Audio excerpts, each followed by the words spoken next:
कभी सोचा है कि हर वो दर्द, हर तकलीफ जो महसूस होती है, क्या वो सिर्फ एक इंसान की है या फिर वो एक बहुत बड़ी, बहुत गहरी कहानी का हिस्सा है? आज हम एक ऐसी ही बातचीत में उतरने वाले हैं, एक संवाद जो आत्मा और ईश्वर के बीच होता है। और सवाल हैं अस्तित्व के सबसे बड़े सवाल। तो चलिए शुरू करते हैं। और देखिए, ये पूरी बातचीत ये शुरू होती है एक सीधे चुभते हुए सवाल से। एक आत्मा है जो ना जाने कितने जन्मों का बोझ उठाए हुए है और वो ईश्वर से पूछती है कि अगर सब कुछ करने वाला तू ही है तो फिर मेरी गलती क्या थी? मेरे हिस्से ये सारे दुख, ये सारी गलतियां क्यों आईं?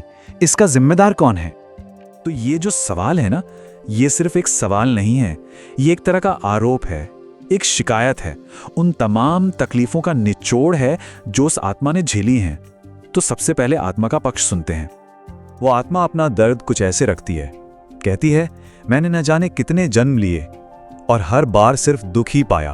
अगर ये पूरी कहानी तेरी ही लिखी हुई है तो फिर मुझे ही विलन क्यों बनाया? मुझे ही एक हारा हुआ किरदार क्यों बनाया? ये सवाल सीधा नियति और हमारी अपनी इच्छा शक्ति के बीच की जो बहस है उस पर चोट करता है। तो अब बारी आती है ईश्वर के जवाब की। और जो जवाब मिलता है ना, वो कोई सीधा साधा जवाब नहीं है। वो अपने आप में एक पहेली है, एक ऐसा रहस्य जो इस पूरी गुत्थी को और भी उलझा देता है या शायद सुलझाने का रास्ता दिखाता है। जवाब आता है, तूने कुछ नहीं किया था, फिर भी सब तू नहीं किया। अभी सुनने में कितना अजीब लगता है ना, एक ही सांस में दो बिल्कुल उल्टी बातें। ये कैसे मुमकिन है? यही वो जवाब है जो हमें सोचने पर मजबूर करता है कि शायद जिसे हम कर्ता समझते हैं, जो करने वाला है, उस पूरे कॉन्सेप्ट को ही हम गलत समझ रहे हैं। जाहिर सी बात है, आत्मा भी वही पूछती है जो हम सब सोच रहे हैं। मतलब, इस पहेली का क्या मतलब है? और यहीं से इस बातचीत का सबसे जरूरी हिस्सा शुरू होता है। ईश्वर अब उस बुनियाद पर ही सवाल उठाने वाले हैं जिस पर हमारी पूरी पहचान टिकी है, और वो बुनियाद है मैं का एहसास, द इल्यूजन ऑफ आई। तो ये है वो असली बात। ईश्वर कहते हैं, तेरी गलती ये नहीं थी कि तुझसे गलतियां हुईं, तेरी गलती ये थी कि तूने उन गलतियों को अपनी गलतियां मान लिया। ये सोचना कि मैंने ये किया, मैं इसका दुख भोग रही हूं, मैं गुनाहगार हूं। ईश्वर के मुताबिक यही वो सबसे बड़ा भ्रम था जिसने सारे दुखों को जन्म दिया। असल में ईश्वर आगे बताते हैं कि आत्मा उनसे कभी अलग थी ही नहीं। वो कहते हैं, तू तो मेरी आंखें थी जिनसे मैंने दुनिया को देखा, तू मेरे हाथ थे जिनसे मैंने कर्म किया, तू मेरी सांस थी जिससे मैंने जीवन को महसूस किया।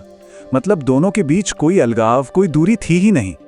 लेकिन फिर वही सवाल खड़ा होता है, अगर सब एक ही थे तो फिर ये इतना दर्द, इतनी तकलीफ क्यों? इस सवाल का जवाब अब मिलता है जहां इस पूरे अस्तित्व को एक दिव्य खेल बताया गया है, एक ऐसा खेल जो सिर्फ और सिर्फ अनुभव के लिए रचा गया था।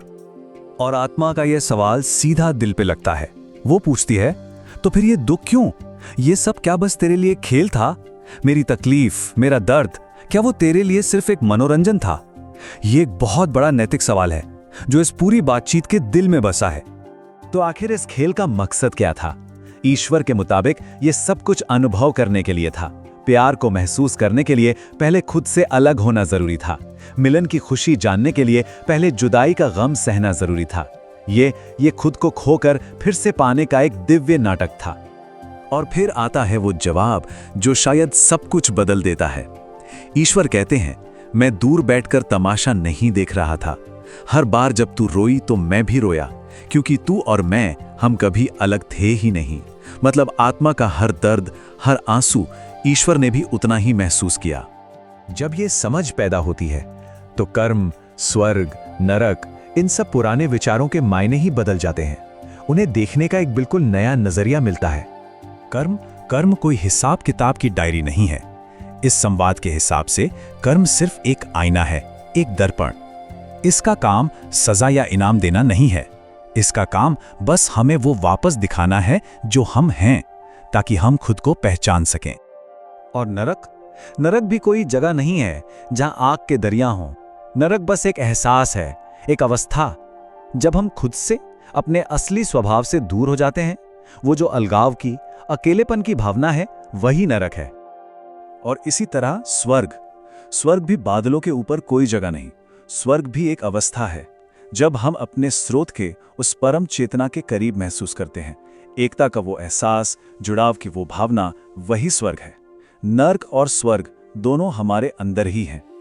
और अब पूरी कहानी उस मोड़ पर आ जाती है जहां आत्मा को जिंदगी में पहली बार एक सच्चा, एक असली चुनाव करने का मौका मिलता है। एक ऐसा चुनाव जो वो पूरे होश में, पूरी जागरूकता के साथ कर सकती है। ईश्वर कहते हैं, अब तू चुन सकती है, पहली बार सचमुच चुन सकती है। सोचिए, ये कितना बड़ा पल है। अब तक के सारे चुनाव तो अज्ञानता में हुए थे, एक भूली भटकी अवस्था में।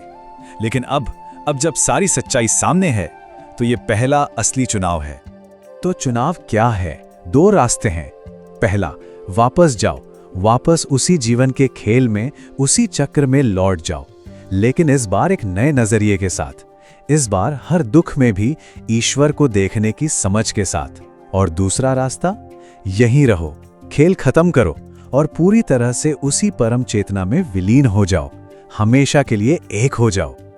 और अंत में आत्मा को यह एहसास होता है कि अब कोई चुनाव बचा ही नहीं, क्योंकि जो सवाल पूछ रहा था और जिससे जवाब मांगा जा रहा था, वो 2 थे ही नहीं। उसे समझ आता है कि वह खुद सवाल थी और वो खुद ही जवाब थी। जो ढूंढ रहा था और जिसे ढूंढा जा रहा था, वो एक ही थे। और इसी परम ज्ञान के साथ ये अद्भुत संवाद खत्म होता है। पर हमारे लिए एक सवाल छोड़ जाता है, क्या हम भी अपने हर सवाल का जवाब खुद ही नहीं है?